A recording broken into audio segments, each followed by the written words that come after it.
ওলামা কাউন্সিল অসমৰ ফালৰ পৰা যোৱাকালি ছ'চিয়েল মিডিয়াত আমি দেখা পাইছোঁ যে RAJA ৰাজা নামৰ এটা প্ৰফাইলৰ পৰা মৌলানা বদৰুদ্দিন আজমল সাহেব আৰু সিৰাজুদ্দিন আজমল আৰু মৌলানা বদৰুদ্দিন সাহেবৰ পুত্ৰৰ ফটো চিত্ৰ অংকন কৰি আৰু সম্পূৰ্ণ উলংগ অৱস্থাত তেওঁলোকৰ ফটো অংকন কৰি আৰু তাত লিখিছে যে কোন হ'ব বিন্নাকান্দি সমষ্টিৰ AUDFৰ প্ৰাৰ্থী। গতিকে আমাৰ ৰাজনীতিৰ লগত কোনো সম্পৰ্ক নাই, কিন্তু কথা হ'ল যিজন ব্যক্তি এনেধৰণৰ ব্যংগচিত্ৰ অংকন কৰি মৌলানা বদৰুদ্দিন আজমল সাহেবৰ ভাৱমূৰ্তি বা মৌলানা বদৰুদ্দিন আজমল সাহেবক অপমান কৰিব বিচাৰিছে, কিন্তু আমি ওলামা কাউন্সিল অফ অসমৰ ফালৰ পৰা আমি এই কাৰ্য গৰিহণা দিছোঁ। এয়া কেৱল মৌলানা বদৰুদ্দিন আজমল সাহেবক অপমান কৰা হোৱা নাই, বৰঞ্চ সমগ্ৰ ওলামা সমাজক মানে এনে অপমানিত কৰা হৈছে।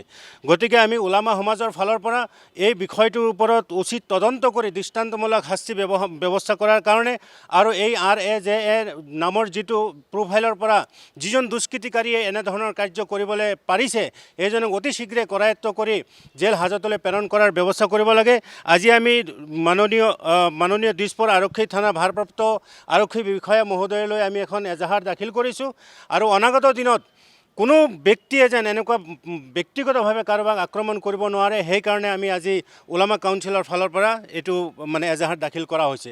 কাৰণ মৌলানা বদৰুদ্দিন আজমল সাহেব কেৱল তেওঁ এজন ৰাজনৈতিক নেতা নহয়, তেখেতে সৰ্বভাৰতীয় জমিয়ত উলামাই অসম ৰাজ্যিকৰ সভাপতি হয়।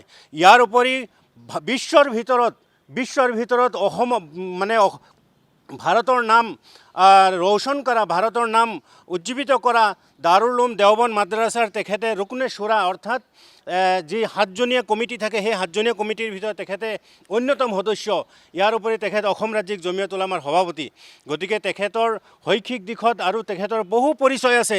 গতিকে তেখেতক এজন ব্যক্তি, তেওঁ কেৱল এজন ব্যক্তি নহয়, তেখেত এটা অনুষ্ঠান, তেখেত এখন সমাজ হয়। গতিকে এই কাৰ্যক আমি গৰিহণা দিছোঁ। সেইকাৰণে আমি অসম চৰকাৰক আহ্বান জনাইছোঁ, পুলিচ প্ৰশাসনক আহ্বান জনাইছোঁ, এই দুষ্কৃতিকাৰীক অতি শীঘ্ৰে কৰায়ত্ব কৰি দৃষ্টান্তমূলক শাস্তিৰ ব্যৱস্থা কৰিব লাগে। মই আপোনালোকক ক'ব বিচাৰিছোঁ